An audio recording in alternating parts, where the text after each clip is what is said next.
Bienvenidos, خوش اومدید, bienvenue, marhaba, and welcome to our fourth webinar on cultural heritage and the Sustainable Development Goals. Today, January 14th, is the Orthodox New Year. Happy New Year. It also marks the beginning of a new harvest season according to the Hindu calendar, celebrated across India in a variety of ways, including a kite festival in Gujarat. Our webinar today is dedicated to society, people, and peace.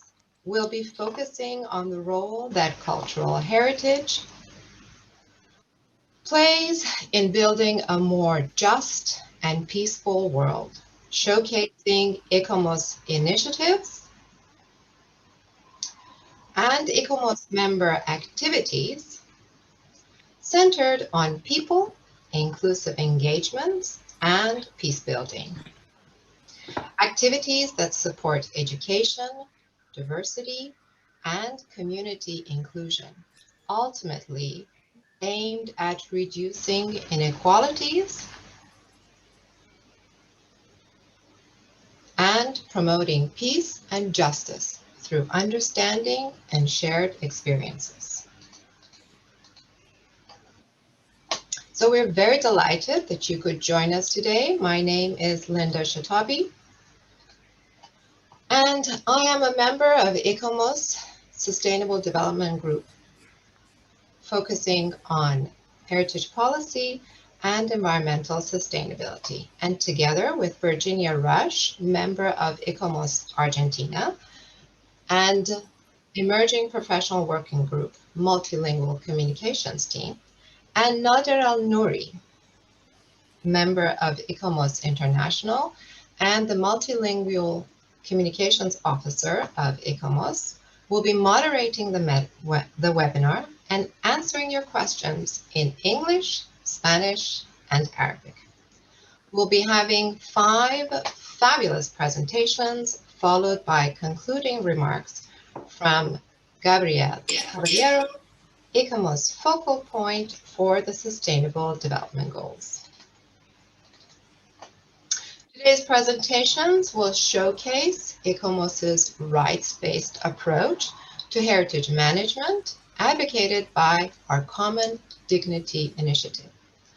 Adriana Carrega, board member of ICOMOS Uruguay, member of our Common Dignity Initiative, Rights-Based Approach Working Group, and Mauricio Cohen-Salma, author and collaborator at the ESMA Museum and Site of Memory in Argentina, will discuss toolkits developed in Latin America for community engagement that promotes consultation with and the active participation of communities and right holders during the entire process of heritage management.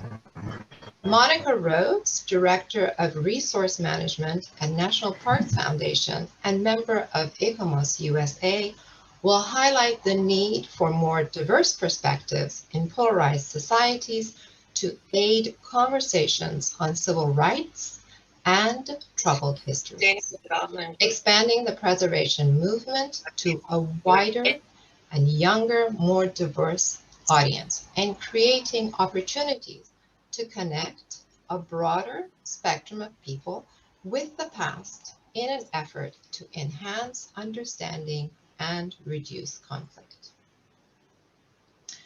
Shebnam Hoskara, Director of EMU Urban Research and Development Center in Cyprus, will illustrate how the heritage of traditional towns and neighborhoods can be managed to support livable and socially cohesive communities, highlighting again the key role that heritage plays as a driver and enabler of sustainability and sustainable cities. Our final speaker is Mamoun Abdul Karim, member of the ICOMOS Working Group on Cultural Heritage of Syria and Iraq, former Director General of Antiquities and Museums in Syria, will discuss how ICOMOS plays a key role in training, empowering, and supporting local heritage practitioners in places like Syria and Iraq, where the challenges and triumphs of safeguarding heritage in war-torn areas illuminate the key role that local communities play in protecting cultural heritage in times of armed conflict. Amidst very difficult times, the intangible values of heritage and heritage protection plays a vital role in uniting Syrians to protect cultural heritage in all regions, despite differences in political ideologies. This webinar is a collaborative effort of 4 ICOMOS working groups: the Sustainable Development Goals Working Group, the Rights-Based Approach Working Group, the Syria-Iraq Working Group, and the Emerging Professionals Working Group. It will be presented in English and Arabic with translations of key points provided in Spanish. It's our goal to be as inclusive as possible, and each webinar we try to expand our reach to a wider audience. Today, our Facebook reactor will be Mireille Wosinski, rapporteur for the 44th session of the World Heritage Committee, consultant at Bahrain Authority for Culture and Antiquities, and secretary of ICOMOS Bahrain, and also a member of the Sustainable Development Goals Working Group. Before we start, a few housekeeping tips. Please mute your microphones and perhaps maybe turn off your videos. It'll reduce bandwidth requirements and will prevent disruptions. For security reasons, please provide your full name and affiliation so we know who you are. We'll have a Q&A session at the end of the presentation, so please, during the webinar, put your questions in the chat box. Alternatively, you can watch this webinar on Facebook Live, where Mireille can address your questions there. You can also pose your questions to a particular speaker if you like. Just make sure that you make that clear in your question when you put it in the chat box here, or if you're putting it on Facebook. A quick word of gratitude to our fabulous and hardworking coordinating team: Gabe, Roberta, Ona, Nader, Virginia, Laura, and Eva, without whom this event would not be possible. Without further ado, I'd like to invite our first speaker, Adriana, to present her presentation. Thank you very much. Thank you, Linda, for the presentation. I will share my screen. Can you see the presentation? Yes, thank you. Okay. First of all, I would like to thank the organizers for the invitation to participate in this webinar and give us the opportunity to show our work. We congratulate as well the transdisciplinary work in this webinar. Who are we and what we do? I'm Adriana Cariaga. I'm part of our Common Dignity group, Rights-Based Approaches, and I'm also an ICOMOS board member. Our Common Dignity Rights-Based Approaches, OCDE-RBA, is an ICOMOS working group that started as an ICOMOS initiative in 2007 and expanded and ratified by the General Assembly in 2011 as cooperation for the advisory bodies to the World Heritage Convention, ICOM, IUCN, under the coordination by ICOMOS Norway. Bente Mathisen is the actual coordinator. Currently, it has 53 members, and despite near universal adoption of the concept of the RBA and its methodology in international development programs, no international agreed definition yet exists. The group has the peace in the center of its actions and seeks for continual dialogue among the different members of the society to respect human rights related to cultural heritage. Concepts, cultural diversity, civic engagement, capacity building, peace education, among others, strongly taken into account. Heritage seeks to integrate rights, norms, standards, and outcomes assessment in order to help ensure, wherever possible, that practice respects and supports rights. The different activities are aligned with the three UNESCO advisory bodies, ICOMOS, ICROM, and IUCN. An important milestone in our work was the Declaration of Buenos Aires, marking the 70th anniversary of the Universal Declaration of Human Rights. This declaration states that ICOMOS members, committees, and groups are therefore encouraged to build strong relationships with communities and peoples in their work, embrace the principle of free, prior, and informed consent of source communities before adopting, offer all possible so that communities and right holders are consulted and invited to actively participate in the whole process of identification, selection, classification, interpretation, preservation, and safeguarding of us, as well as the stewardship of and development of cultural heritage. Some of our recent achievements are the review of the operational guidelines by the World Heritage Committee in Baku in July 2019, and where rights have been included as well as local communities.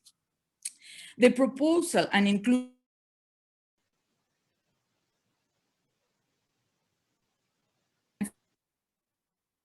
in reference to RBA in ICOMOS ethical principles was another of our achievements.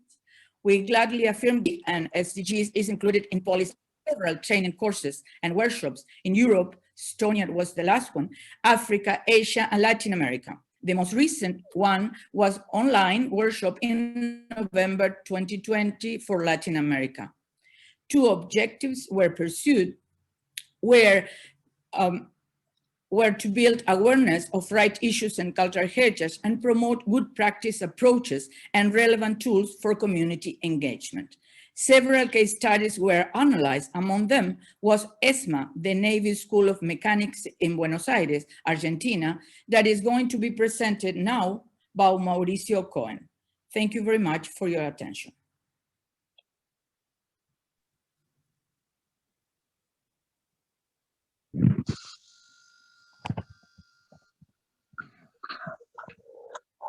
Hello, I'm Mauricio Cohen Salama. Thank you for giving me the opportunity to participate in this webinar.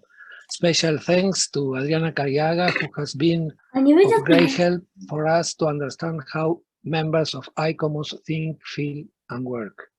I'm going to talk about the relationship between heritage and human rights based on a particular case, which is the ESMA Museum and Site of Memory. What you see now on the left are the premises of what was known as the Mechanics School of the Navy in Buenos Aires, Argentina. In Spanish, the name is Escuela de Mecánica de la Armada and its acronym is ESMA. This place has 42 acres and more than 30 buildings in a residential neighborhood. It was founded as a prestigious education center that provided academic training to the officers of the Navy and professional trainer to the non-commissioned officers, and all this craftsmanship was necessary to manage and maintain war and naval ships. What you see on the right of the slide is the building of the officers' quarters.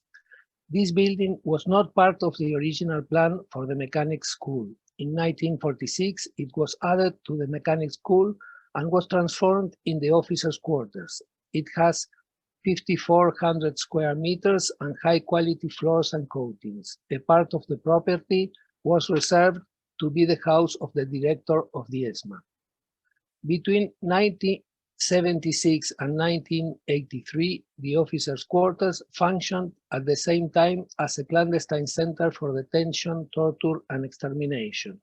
that is, as a place where people were illegally detained, tortured, and murdered with a relatively new repression technique called enforced disappearance of persons.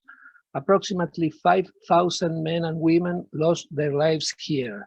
They were political activists, union members, students, journalists, relatives of the victims, and many others. The women that were pregnant were kept alive until they gave birth.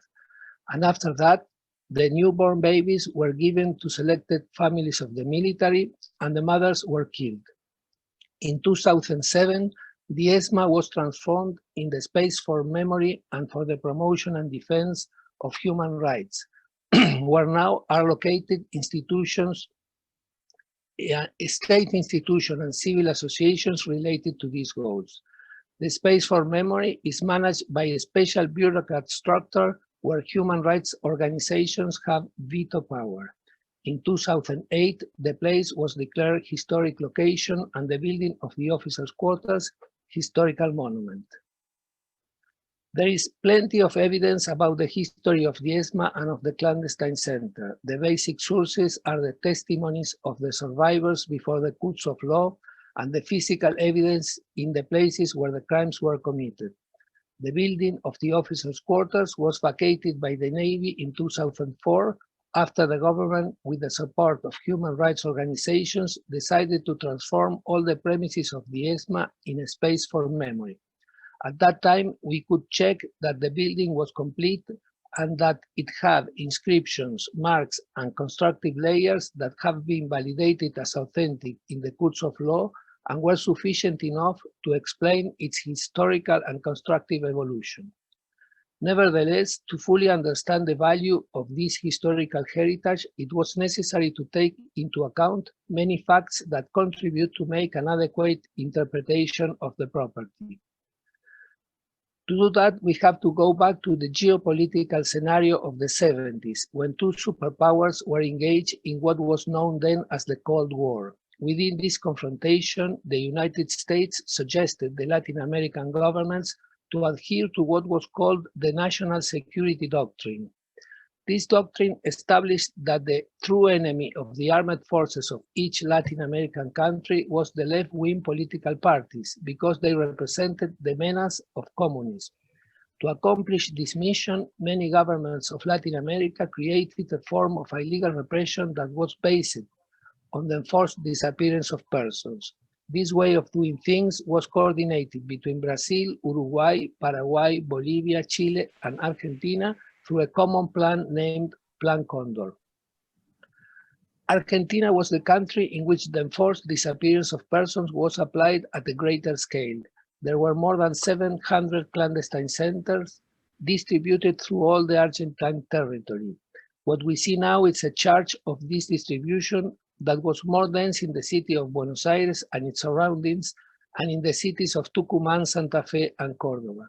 Because of the scale of the crimes committed and because of the transcendence they have within a national and international level, the clandestine center at the ESMA was the best known in many countries and was often cited as a state testimony and a symbol of the state terrorism based on the enforced disappearance of persons. This dark history of horror and suffering has also a positive outcome. From the days of the dictatorship, the human rights organizations committed themselves to denounce what was happening. As the form of illegal repression chosen was not known by the international institutions, it was necessary to explain, to give trustful information, and to design new legal measures. The United Nations took note from all this and created the Work Group on Enforced Disappearance in 1980, made a declaration for the protection of all persons from enforced disappearance in 1992, and finally implemented in 2006 the Convention for the Protection of All Persons from Enforced Disappearance.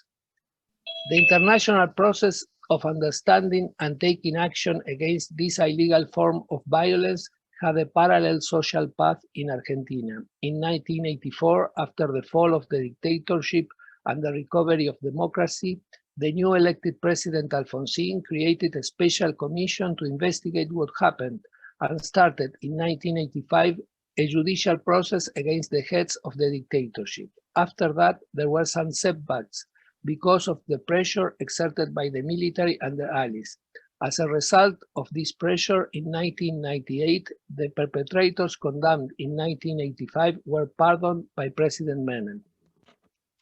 In agreement with this aim of turning the page, in 1998, President Menem signed a decree to demolish all the buildings of the ESMA in order to create there a public park. In that decree, it was recognized the undeniable symbolic value of the place. A request of judicial protection presented by relatives of the victims of the ESMA clandestine center stopped the application of the decree and started a new chapter in the struggle for human rights. From that moment, the building of the officers' quarters was declared judiciary proof and was recognized the right of the victims to know the truth.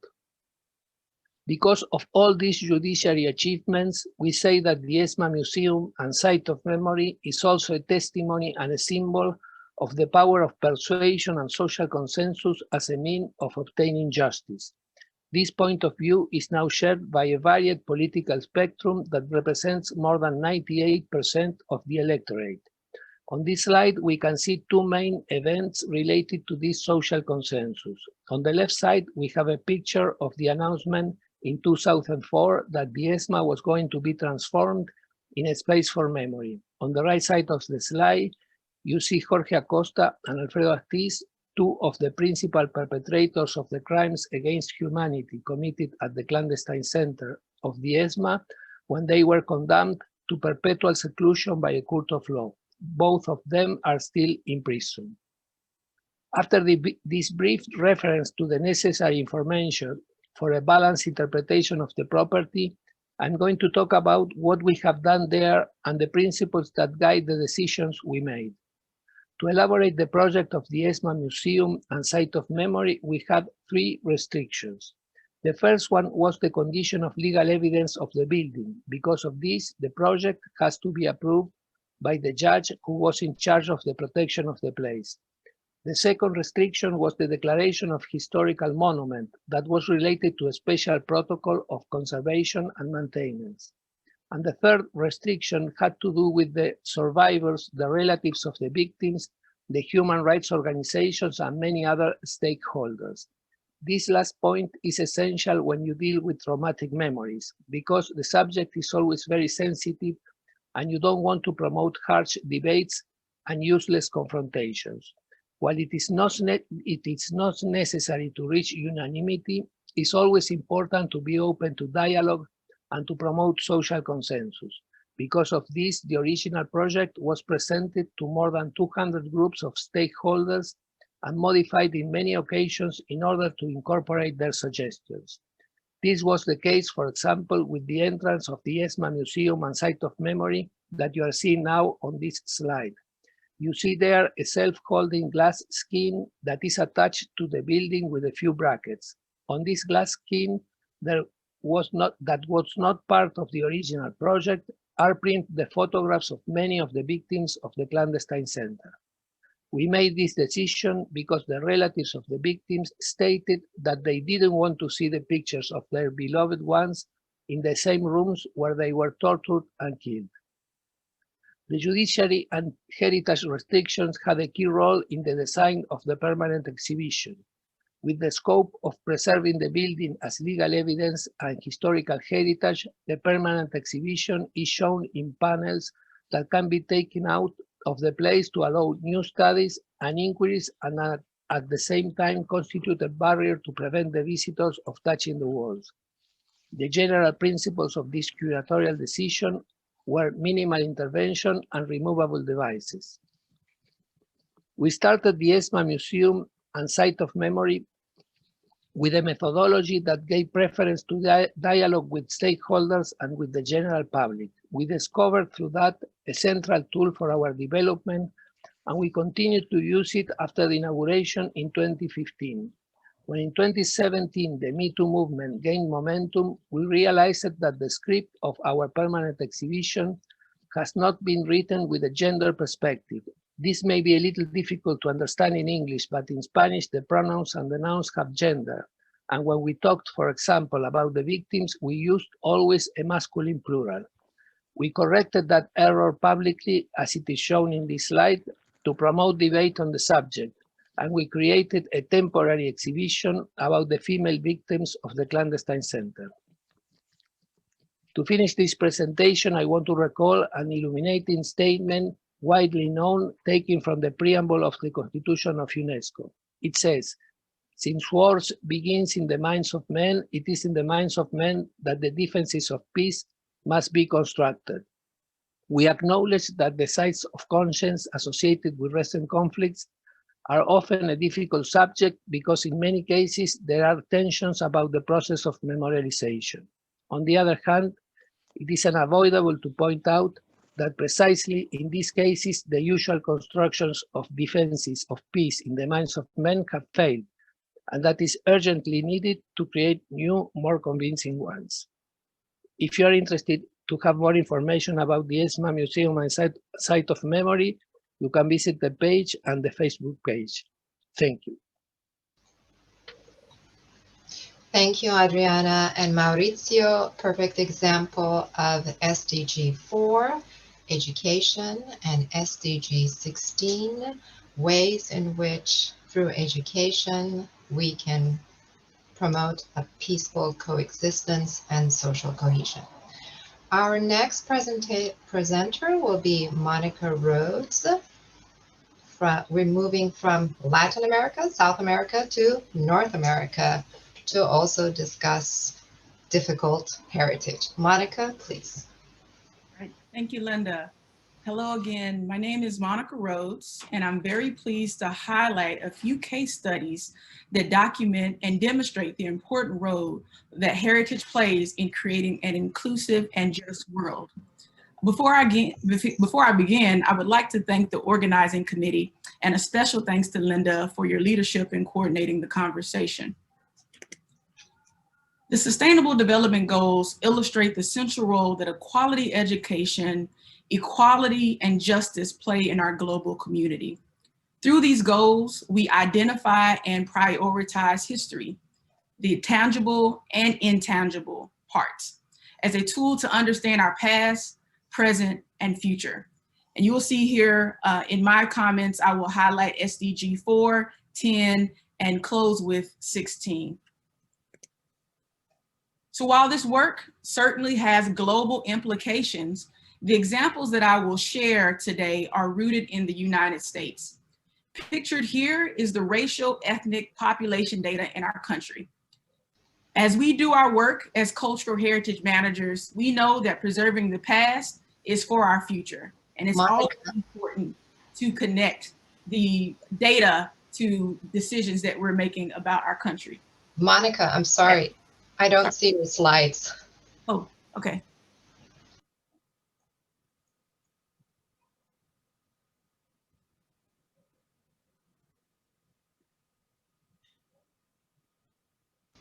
Thank you. How about now? Okay.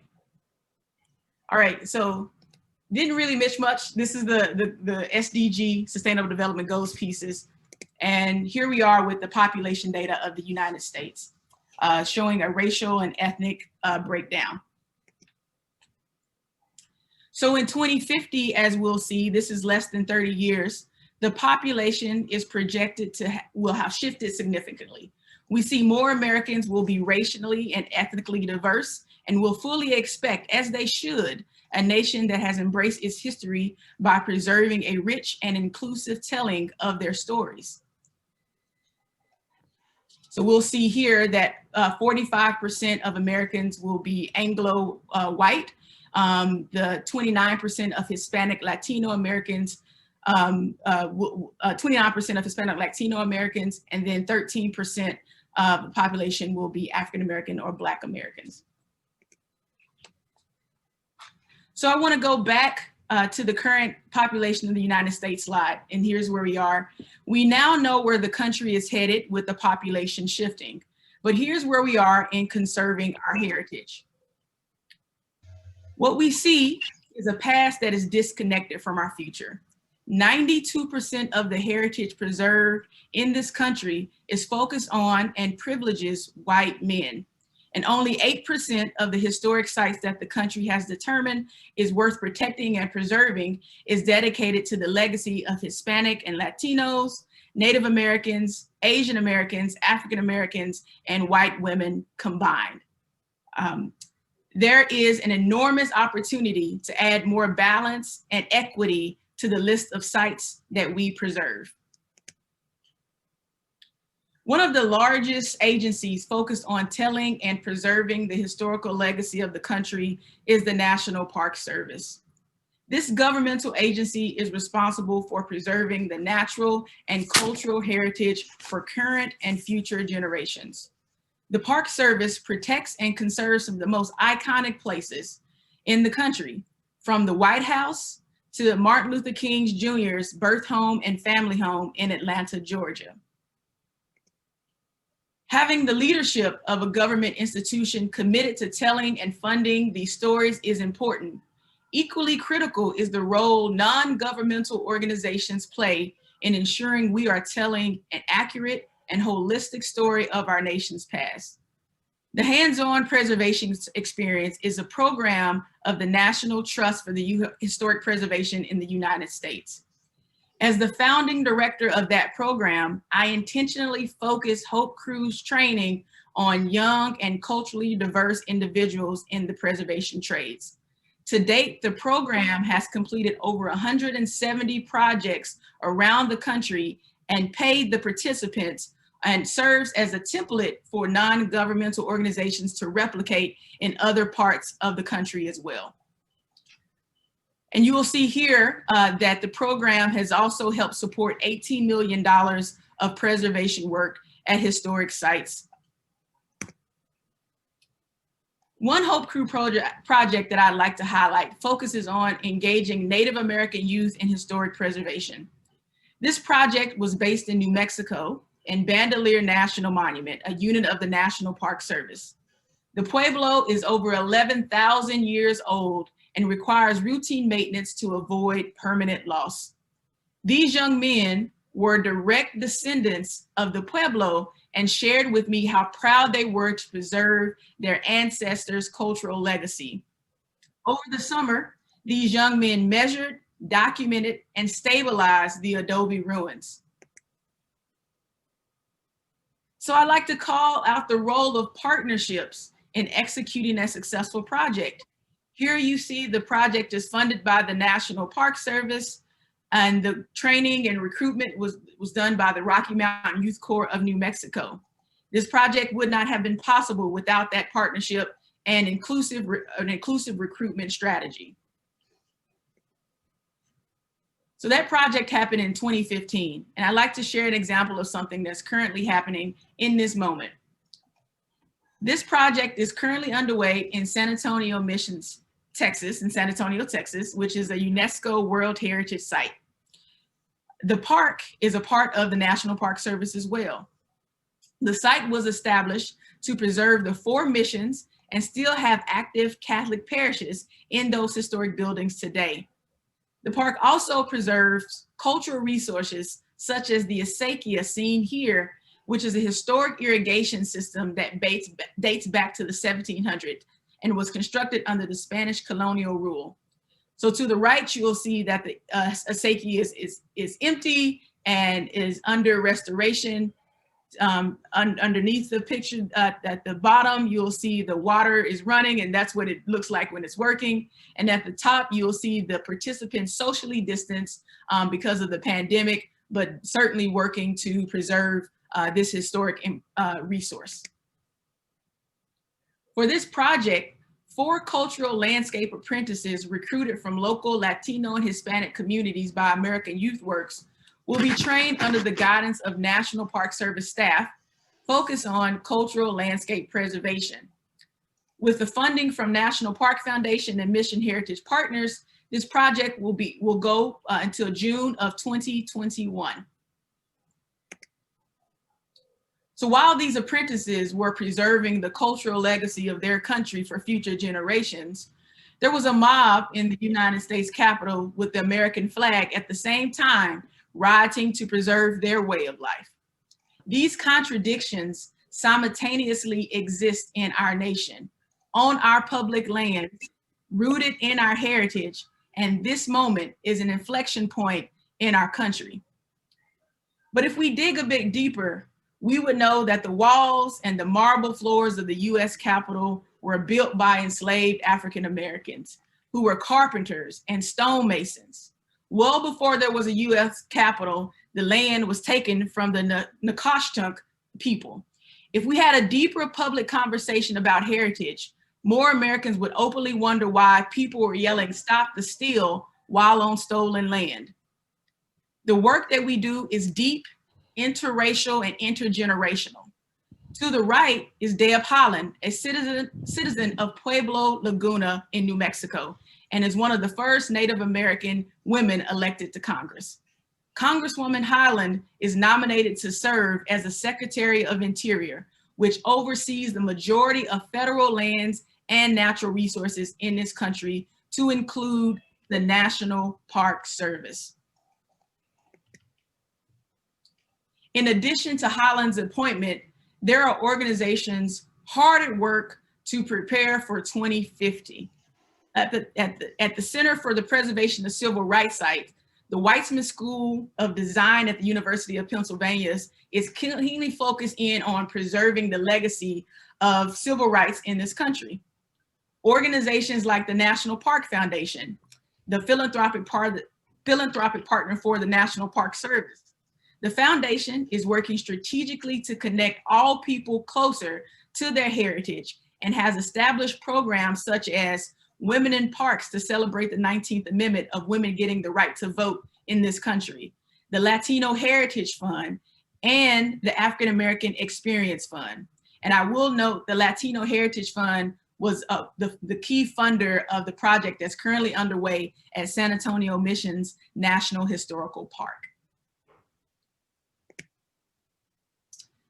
As I reflect on the sustainable development goals of harnessing cultural heritage to support access to education, reduce inequality, foster inclusiveness, and build an equal and just society, here are a few lessons. While many heritage practitioners focus on planning and architectural theory, we must not forget that if we do not intentionally train the future craftspeople, the coming generations of heritage professionals will only be preserving memories because the historic structures will be gone. The second point is, with a quickly shifting population, heritage management professionals must work to prioritize diverse voices, experiences, and staffing in their work. We do ourselves a disservice when we don't tell complete and accurate stories. And to that point, as evidenced by the events last week on January the 6th, the preservation of incomplete and inaccurate histories is dangerous. We have a duty to protect our countries by centering justice, equality, and cultural diversity in our heritage work. And I'd like to close with a quote from one of my favorite authors and thinkers. "History is not in the past, it is the present. We carry our history with us. We are our history." Thank you. Thank you very much, Monica. Thank you for those case studies. They're very interesting. And again, they showcase how much work still needs to be done. And of course, all the important steps that as ICOMOS members, we have taken to share experiences, share stories, and help educate both our future heritage professionals and hopefully lead the way towards a more inclusive heritage management. Our next speaker is Shabnam. Shabnam, hi. If you'd like to share your screen and discuss heritage and livable cities. Hello, is my screen visible? Yes. Okay. Yes.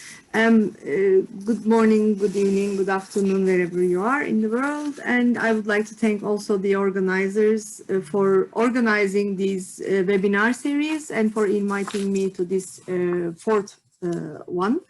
Coming from, my name is Şebnem Hoşkara. I am from Ukrainian University Department of Architecture, and I'm the director of a research center, Urban Research and Development Center here. And my recent research is concentrated on the relationship between cultural heritage and SDGs. I have a working team with my students, and we are dealing with the issue.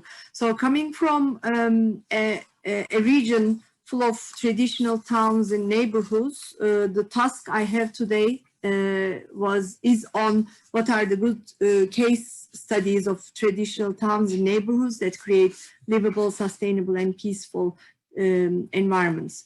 So the flow is going to be like this. Shortly, an introduction of SDG 11 and 11.4 target and cultural heritage, and I'll concentrate on traditional towns and neighborhoods. Then social sustainability as a part of cultural heritage, and try to give some future perspectives. I will not be concentrating on any specific case, but I will use the cases to explain my ideas. You can call them more theoretical. SDG 11 marks the United Nations' strongest expression of critical role that cities play in the world's future.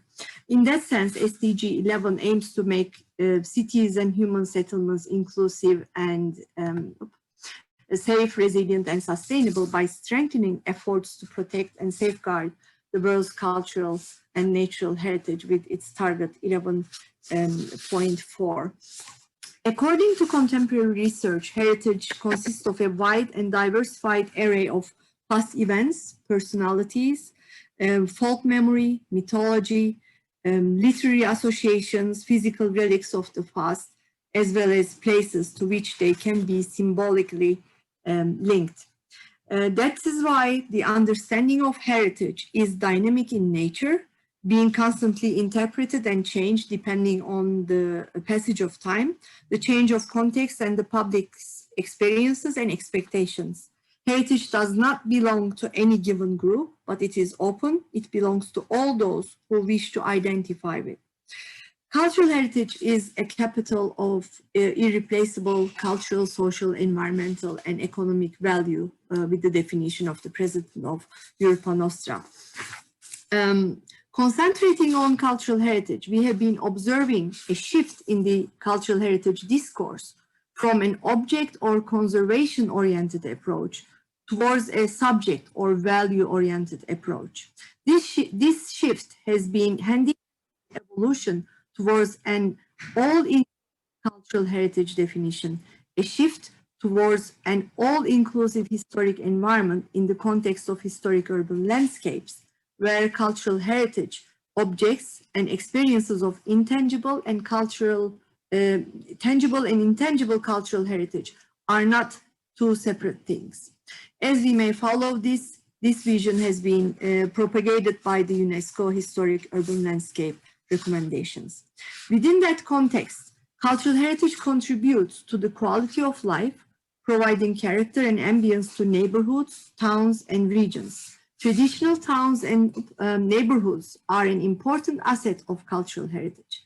Traditional towns are remarkably consistent in their design across society and continents.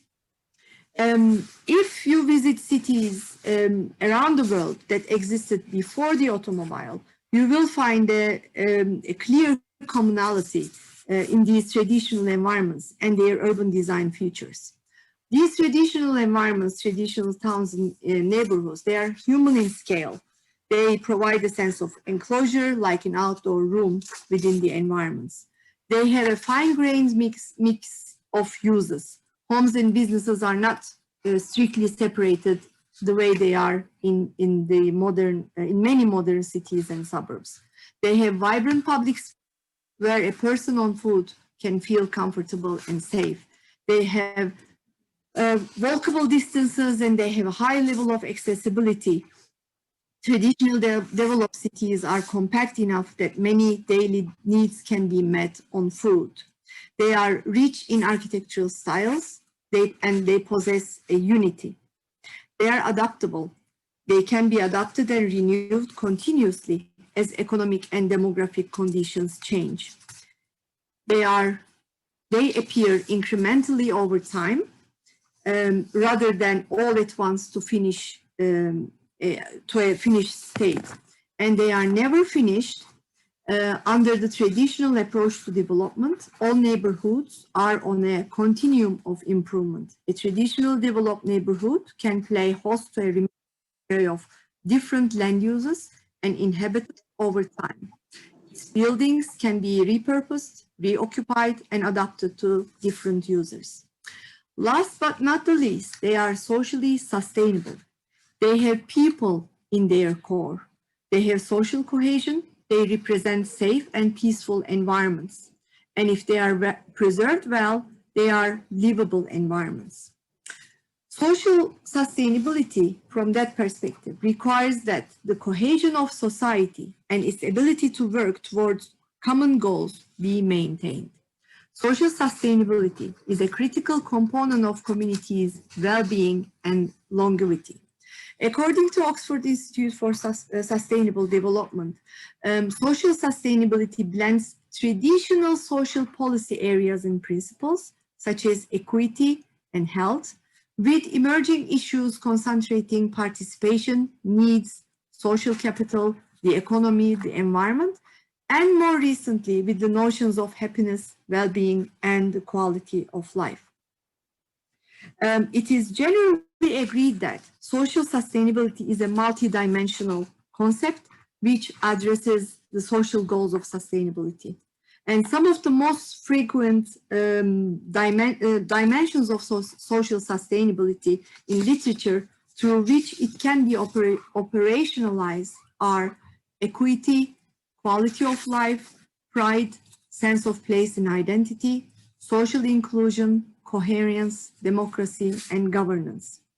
And from the social sustainability perspective, within the traditional towns and neighborhoods, we may follow social interaction and integration, safety and security, sense of place, community stability, and participation in collective groups and networks. The physical settings in traditional neighborhoods and towns is also promoting well-being and quality of life of diverse group of people.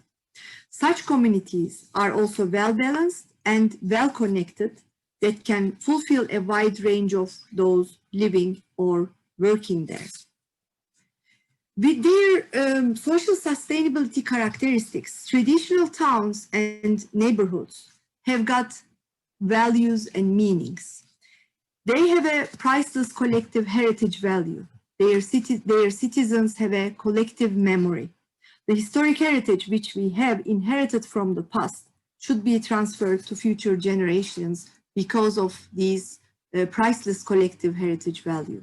They have a cultural value. They are the most authentic manifestations of human work and creativity. Within the traditional towns and neighborhoods, we see a lot of production, cultural production, which gives a meaning, which gives a cultural meaning to those environments. They have an economical value with being profitable touristic places. They also have a value in terms of environment and social equilibrium. Apart from any artistic or economic considerations, traditional towns and neighborhoods constitute examples of an urban environment created by humans and adapted to their requirements. They play an essential part as factors of communal life, since they are the symbols of an organized community. They appear as the synthesis of civilization and human knowledge, an unusual equilibrium between material space, the living people who inhabit and form an intimate part of and time, apprehended as tradition and continuity. Accordingly, the traditional environments, traditional towns and neighborhoods have local values and traditions, traditional production and lifestyles, traditional knowledge that they produce, produced by the people, by the living organisms. They also have a communal life as a part of an organized community. Here in the slide, I try to place some examples of traditional environments from these photos are from a traditional town in Turkey in the east part of the country, where cultural production, traditional traditions are conserved, cultural production is continuous, and it is part of the community. Now, for the future, we all require a sustainable future for our traditional towns and neighborhoods. We can achieve this sustainable future by the applicability of different management approaches, by providing public policies, by providing different types of regulations, by dividing the roles into public and private, by providing financial opportunities, and of course, by participatory approaches within these environments. If we want to have a sustainable future for our traditional towns and neighborhoods, we need to first understand, then value and care for and enjoy these environments. By understanding, we will value the environments. By valuing, we will want to care for these traditional environments. And caring will help us enjoy those environments. And from enjoying, we will go back to better understanding and better value of such environments. Of course, again, for the future sustainability of such environments which bring us social cohesion and peace, we need to use the power of 4 key disciplines: urban planning, governance, urban planning and governance, urban design, architecture, and cultural heritage conservation and management. Only with this way we can reform on tangible and intangible cultural heritage within our traditional towns and neighborhoods. And just to go back where I have started, cultural heritage contributes to the quality of life, providing a character and ambience to neighborhoods, towns, and regions across continents, and making them popular places to live, work, and visit, attractive to residents, tourists, visitors, and representatives of creative class alike. And with this way, by using the strength of cultural heritage, cultural and natural heritage, we will have the chance to make our cities and human settlements more inclusive, safe, resilient, and sustainable, which corresponds SDG Goal 11, cultural and natural heritage. Thank you very much for your attention. Thank you very much, Shabnam. That was a lovely presentation, again, showing how much we still need to learn and how much we have, how much wealth we have in our traditional cities and environments that can be lessons learned towards creating inclusive environments. The images reminded me of Jane Jacobs' Eyes on the Street. Our next presentation will be by Professor Mamoun Abdulkarim. I will be sharing the presentation through my screen. Ooh, let's see. Let's get that started. Okay, and Professor Abdulkarim, if you are ready for your presentation, yeah. I'm ready. Excellent. Okay.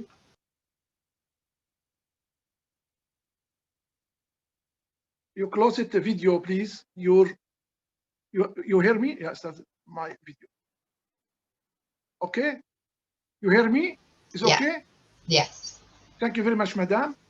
First of all, I would like to thank all organizers for this webinar about this very important theme. My participation will be about protecting cultural heritage as an important factor in building peace in Syria. Next, please. I would like to start my presentation about some activities of the ICOMOS, about ICOMOS in Syria and Iraq. The 18th General Assembly of ICOMOS held in Florence in November 2014 unanimously adopted a resolution requesting ICOMOS to continue responding to the conflicts in war-torn countries by mandating the ICOMOS Working Group on the Protection of Cultural Heritage in Syria and Iraq to coordinate ICOMOS activities related to the promotion of cooperation and exchange as long as the conflict in these two countries continues. This endeavor is done in cooperation with UNESCO and other international and national partners. Please, next. Of course, the Syrian-Iraq Working Group monitors and evaluates the situation in the region, organizes activities and field visits from the beginning of crisis until now. A lot of the meeting, a lot of the activities, a lot of conferences, a group, working group of Syria and Iraq of ICOMOS participated all these activities. Please, next. From 2011, Syria has lived around 10 years of war and devastation, which has inflicted all sectors of life, from the displacement of millions of people due to the violence of the clashes, to the destruction of large part of infrastructure in many cities, such as ancient Aleppo and Homs city. These cities have witnessed many years of violence, and a large part of modern and old architectural structures that had various levels of destruction have been further damaged during this period. For example, the old city of Aleppo has more than 60% of its old markets, religious and residential buildings, including other built structure, has been damaged. We appeal at international community how you can help us in this crisis. The increase in threats to the Syrian cultural heritage was beyond of our capabilities during our work in Syria, and we call it on international organizations to support our national efforts to save our cultural heritage and prevent a cultural disaster. Please. Our vision through this period of work by the General Directorate of Antiquity is based on two main factors: employees, cohesion, and cooperation with local community. Most of the employees in the Syrian civil service remained in their work areas, whether under the control of the government or those that were out of its control. About 2,500 employees, engineers, archaeologists, technicians, guards, and administrators had dedicated their work under the General Directorate of the Antiquity and Museum. The organization of DGM encouraged their sense of commitment using a common mission of strengthening and sense of solidarity between various stakeholders and staff. We use it to talk together as colleagues or friends, and even so, I hadn't met many of them before. Our constant communication instilled joy, hope, and encouragement.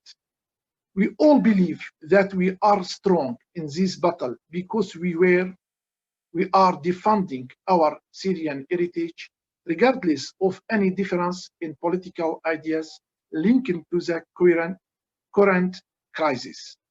The goal was, and still now, is to create a state of peace in our country, to protecting its heritage and cultural identity from sabotage and extremism.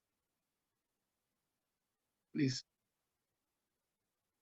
In our work during the year of war, we related on the member of the local community in order to neutralize and defund the archaeologist sites, and this effort succeeded in a number of areas of Syria where the site lost government control.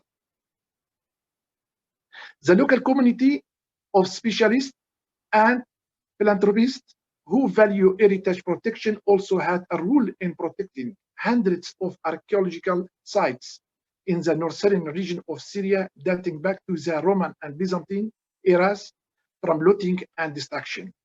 These sites stood in the face of armed gangs that tried to destroy the important site of Syrian history. For example, of course, we have a lot of the cooperation with all the Syria, but just because the time it is limited in this period, 15 minutes, I will present you two examples. The first example, it is the cooperation with the local community in Ma'arat Na'man in northern Syria. All the mosaic in the museum were kept safe thanks to the rule of the local community in cooperation with our Directorate General. So between 2012 until 2020. The safety of the artifacts were confirmed on February 2020 after the return of the city to the control of the Syrian government.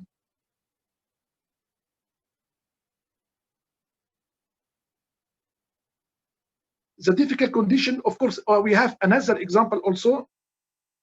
It was about the rule of the community, of course. The difficult condition brought about by conflicts pushed many inhabitants to leave their villages and live in a number of ancient villages in northern Syria, in the countryside of Ma'arat Na'man, such as Jabal al-Barisha, or the village in Jabal al-Zawiya, such the village of Shinsharah, Sarjila, Al-Bara, Daloza. All these sites, it is listed on the UNESCO World Heritage.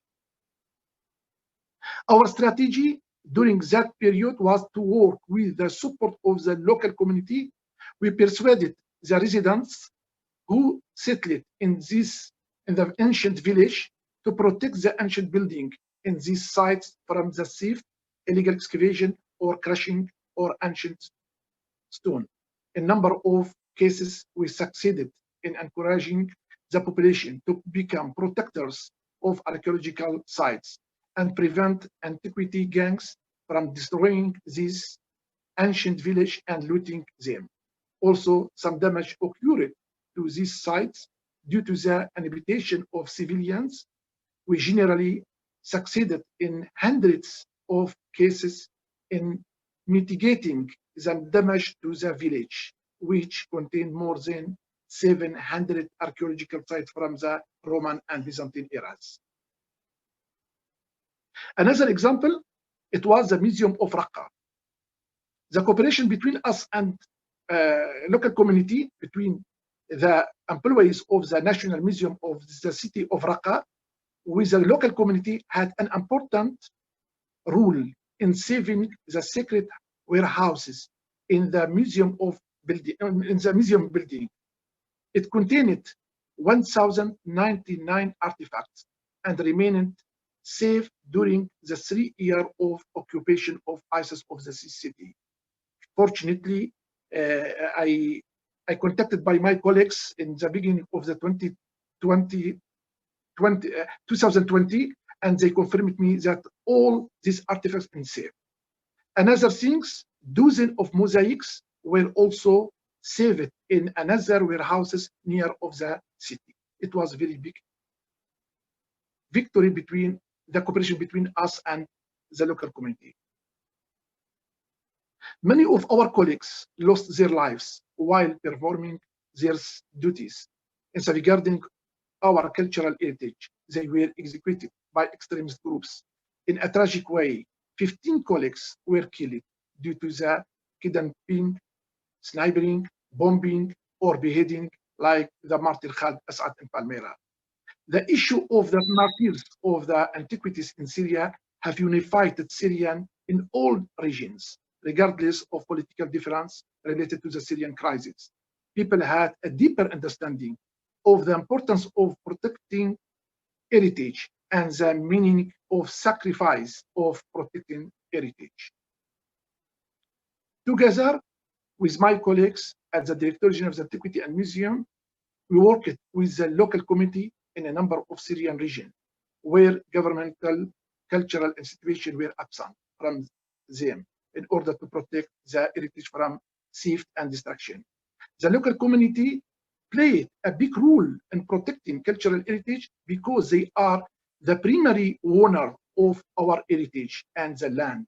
We believe that protecting cultural heritage during wars with the agreement between all stakeholders, such as institutions and individuals, will play a major role in building peace.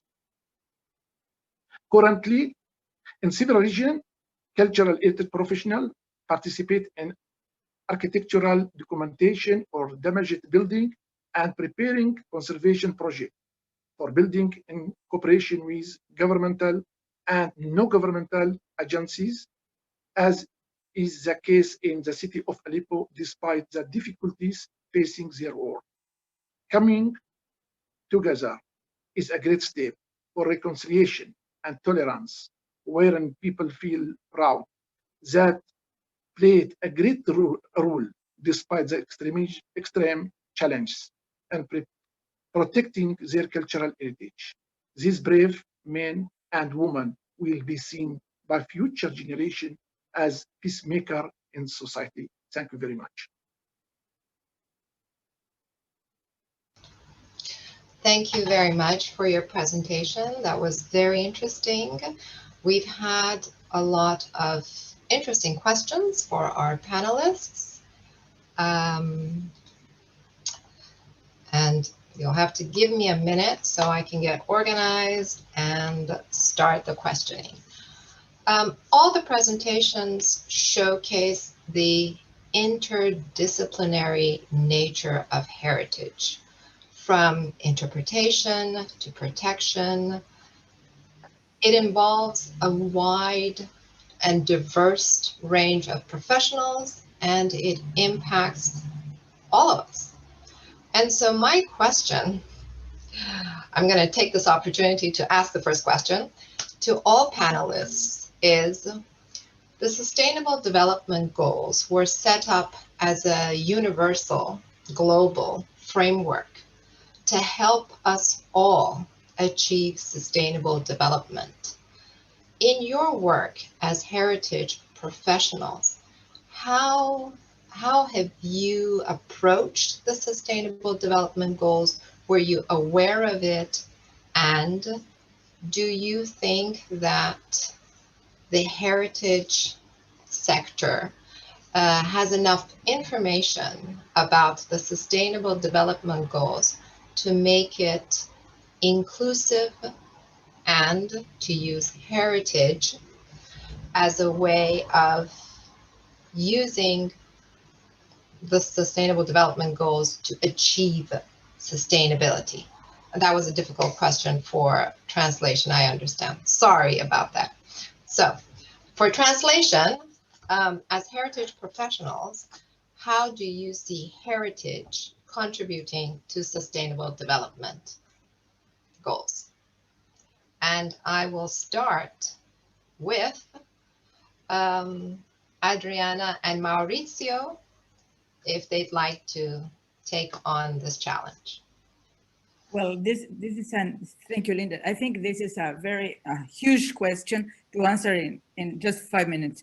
But I like the presentation of Semnem that she remarks that to understand, we have to understand heritage, to value, to care for, and then to enjoy. And it's a circle, comes forward to understand again. I think all the efforts must be put into understanding what heritage is in order to understand the sustainable development. I mean, the engagement of the community is crucial, but the key word for me is education. That's the key word.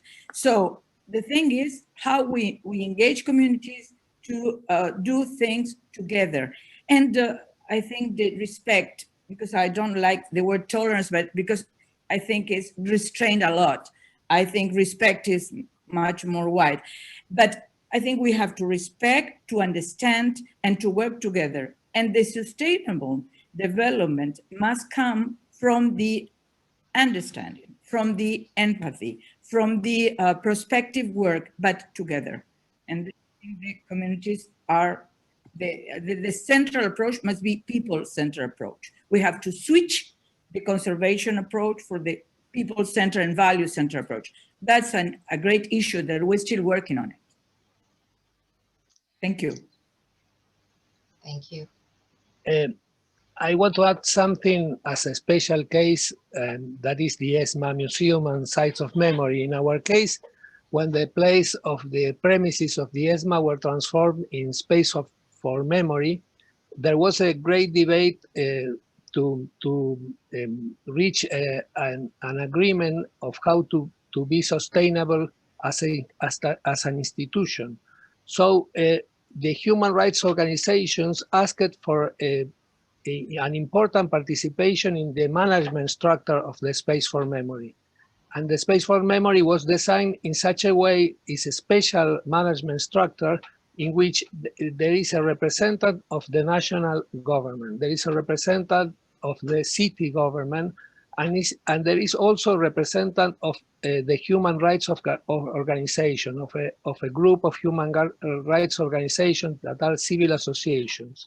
And all the decisions in this space for memory are taken by unanimity. So the human rights organizations have veto power there. So that makes the place sustainable without regard of the political sign of each government. That's the way in which we try to give sustainability to the space for memory at the ESMA. Actually, Mauricio, now that you say this, there is a question directed at you. And the question is, what are the other examples that work on inclusive heritage sites that you're aware of, besides ESMA? Well, related to human rights, I told in the presentation that there were more than 700 clandestine centers in Argentina. These clandestine centers are all marked in the places, but a few of them are organized as space for memory, and they can be visited by the people. So there are more or less 40 space for memory, and each one of these spaces are related with in different ways with the state governments, but they don't depend completely on the government. They are mixed structures where human rights organizations have participation. So this relationship between human rights and heritage is organized through all the country with these mixed structures. Thank you. And Linda, if I may add to your question, based on another research, and I think SDG group of ICOMOS is already working in the same direction, finding out the relationship between cultural heritage and SDGs. Almost all of the goals are related to cultural heritage. If you go into each goal and their targets, you will definitely find an issue related with cultural heritage in SDGs. If the heritage sector is aware of these, in the region that I am, at least I can talk about Cyprus, heritage sector is very much involved in the conservation of the cultural heritage in Cyprus. But from my region, they are not aware of the SDGs, and they're not aware of the role and strength of cultural heritage to reach sustainable development goals. So within that perspective, I think we as people who are into these topics have a responsibility to create awareness in our societies, within the local and central governments, as well as in the civil society, to create awareness about the role and strength of cultural heritage on reaching sustainable development goals. On that note, I have a question for you, Shabnam, from Mona, and she asks you, there are many historic and traditional city centers and neighborhoods that are in decline. And in your opinion, why do you think they're in decline? I think, well, one reason is, one big reason is finance, I believe, especially in our region, in the Middle East, in Turkey, in Cyprus or Middle Eastern countries, due to economical conditions, you don't, or they don't, people don't give priority to invest on the conservation or preservation of the historic environments. Why they are declining? Of course, people are leaving their roots and local conditions and traditional environments for these and that reasons. For probably economical reasons. There is, of course, also the obsolescence of these environments due to external factors such as, you know, wars or climatic conditions, or you know, they just leave and empty those areas. So it's a matter of chicken and egg, I think. That if we leave those places, what will happen to their future, and then how can we invest to those places? So it's in both ways, I believe. Excellent. Thank you so much. Monica, would you like to respond? Yeah, so I just want to build upon the SDG and heritage question. So, you know, one of the things with the Hope Proof program, that hands-on preservation experience program, as we're talking about legacy and cultural and heritage, I think we, you know, miss an opportunity when we also don't add access into education as the SDG 4 does. And when I'm thinking about the disability and the ability for all people to be able to access these historic heritage places is important. So as we are planning our work and we're thinking about, to Adriana's point, a people-centered heritage movement, we have to ensure that all people are included as a part of that. And then the other piece I'll say is with education, we often privilege formal education and not the informal ones. So when you have a student who has been told for their whole lives that they're not good at math, that they're not a good student, but you get them out on a heritage project and they're naturally gifted in that, we have to make room in our societies to privilege all ways and all ways of understanding who we are and all of our different types of intelligences. Thank you. Mamoun, before we go to you, I have a question that I think ties into this, that you would be in a good place to answer it. And the question is from Dinu, and he says that what would be 3 conflicts: type, scale, location, which ICOMOS can have a real impact with? Education of a more inclusive society, human history is important, but bombs are faster in causing sorrow and destruction. So what would be, in your opinion, the 3 conflicts: type, scale, or location, that ICOMOS can have a real impact with? Of course, if I understand your question, Madam, because the internet, it's not easy for me here, but the role of the ICOMOS is very important, I think. I live it a beautiful experience through activities of the ICOMOS. I benefit the occasion here to thank our dear friend, Dr. Samir Abdelhaq, who contacted me in the beginning of the crisis. He said to me, what you would like, what's your needs in Syria? I think ICOMOS and another organizations like UNESCO and ICROM played very great role in cooperation with us. We need, if I can summarize some things happening through my colleagues who discussed it before me, how we can build the peace in the heart of the people through this difficult period. The difficult wars in Yemen, in Iraq, in Libya, in Syria, and other. Sometimes it's not easy. It is not easy to protect. Sometimes it's not easy to talk about sustainable development in these societies. Sometimes because the war, it's more strong than the peace, than the sustainable development. But we never lost our hope. We convinced it all time and persuaded the people, your sustainable development for the future, it's your heritage. Your heritage is one of the most important to give the future generation some chance through the economical project, through the tourism, cultural tourism in the future, etc.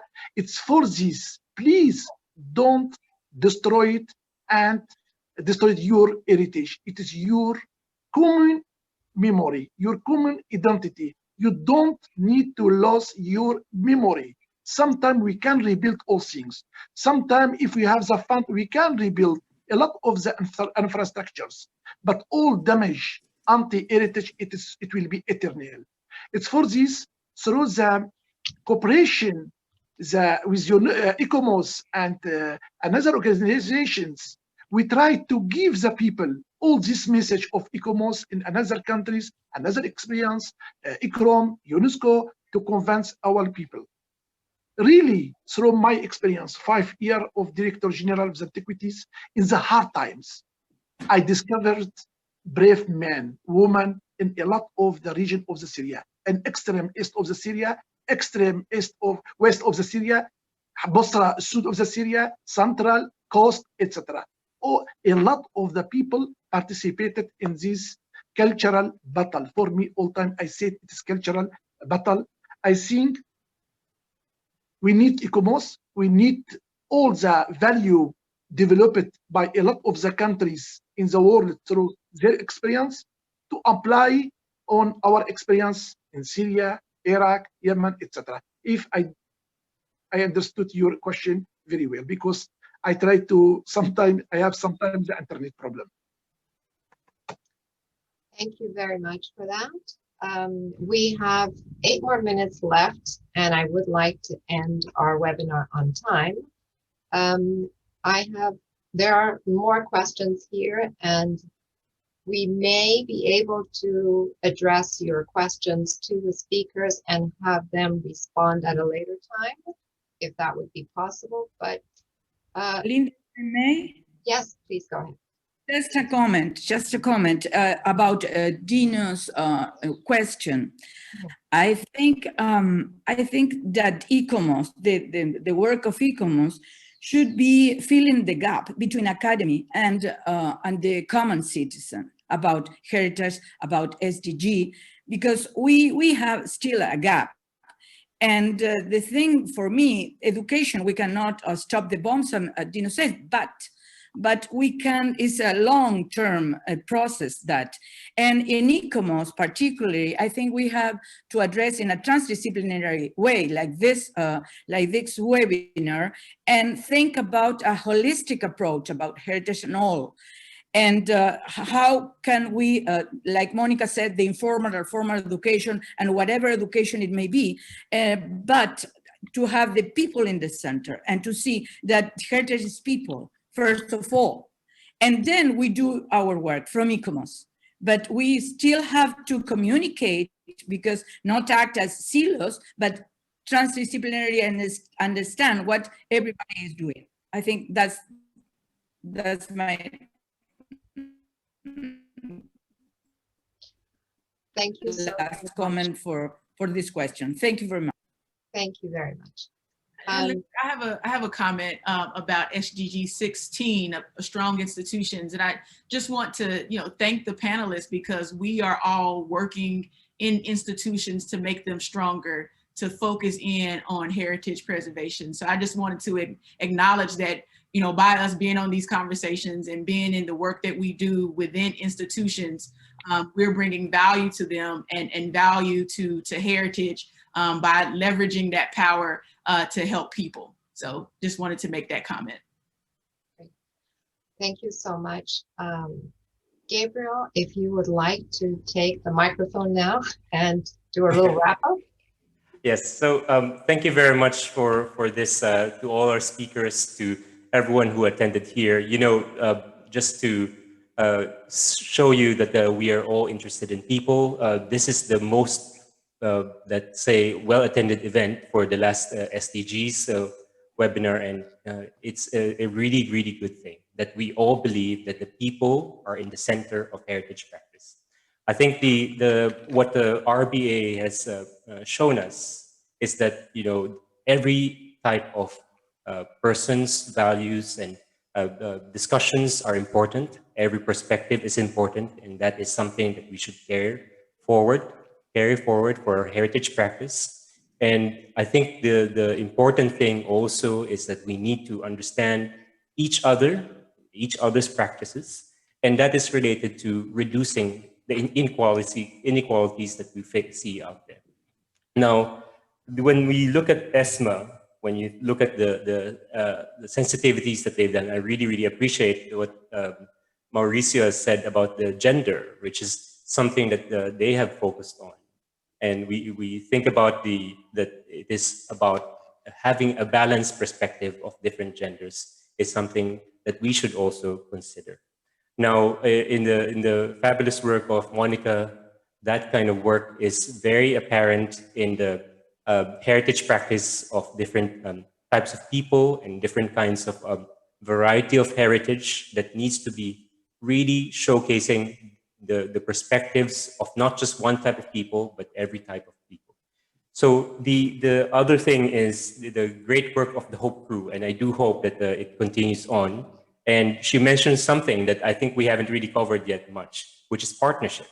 Each of us here are doing a different kind of partnership, which is showing in ICOMOS, we are doing, like, I think we have 4 working groups that are coming here together to show the transversal work that we do, and each of us contributes to a certain perspective of heritage, and we should build on that so that the SDGs can be really seen holistically. And I think Sebnem's work, fantastic as well, that is a great presentation that shows that places are very important, that even the small scale places, even the little towns and villages have a contribution to the modern world, right? We should allocate that there's a certain kind of socially sustainable places. And I really like what you said about understanding, valuing, caring for heritage, and enjoying. And it's this loop that she has provided. Fantastic.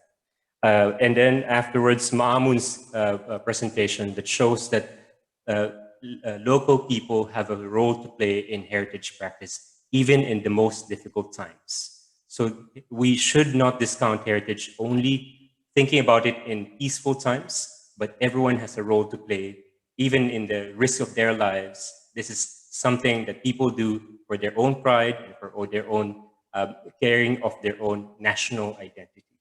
Now, we come to a full circle, and we've been, this is our 4th webinar. We've been looking at the environment, prosperity, cities, and people. And I do hope that you see that SDGs, the heritage rather, is really part and parcel of all the SDGs as Sednim has provided. I think in the future, our 5th webinar will be providing a little bit more detail of what the SDGs working group is doing currently, that is really showcasing that in our policy guidance document. Now, we will be having that for February, and our policy guidance team will be sharing that with you. But really, thank you very much for coming here. And I do hope that you see that heritage is part of and parcel of the SDGs, and people are at the center of heritage practice. Thank you. Thank you very much, Gabriel. Thank you, everybody, for participating. Thank you for your questions. Thank you to our panelists for their fabulous presentations. I wish we had more time and we could open up the platform for everybody to ask their questions, but I understand that we're reaching the end of our time. I appreciate all the questions that you had sent. We will take note of those questions and we will try to get answers from our panelists and have it up on the Facebook webpage. Please follow us and tune in for our next webinar that will be in February. Thank you very much for participating in our webinar. Thank you.